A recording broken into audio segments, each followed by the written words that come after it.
उष्ट्रासन।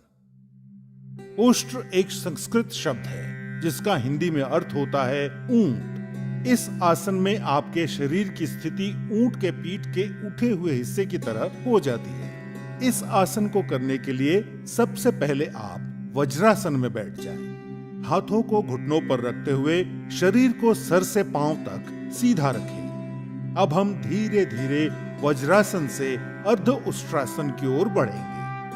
इसके लिए सबसे पहले आप आहिस्ता से घुटनों के बल खड़े हो जाएं।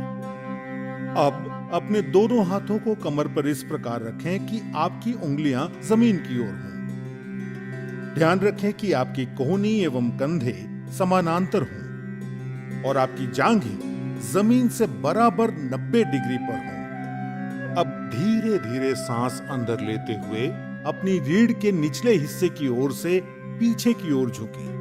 सर को इतना झुकाएं कि आपको आपकी गर्दन की मांसपेशियों पर खिंचाव महसूस हो। इस आसन को अर्ध उष्ट्रासन कहते हैं। अब हम अर्ध उष्ट्रासन से उष्ट्रासन की ओर बढ़ेंगे, जिसके लिए धीरे धीरे सांस बाहर छोड़ते हुए दाहिने हाथ से दाहिनी एड़ी और बाएं हाथ से बाईं एड़ी को पकड़े। ध्यान रखें कि पीछे झुकते समय गर्दन को झटका ना लगे। सामान्य रूप से सांस लें और छोड़ें। इस स्थिति में 10 से 30 सेकंड तक रहें। उष्ट्रासन से पीठ और गर्दन की मांसपेशियां मजबूत होती है।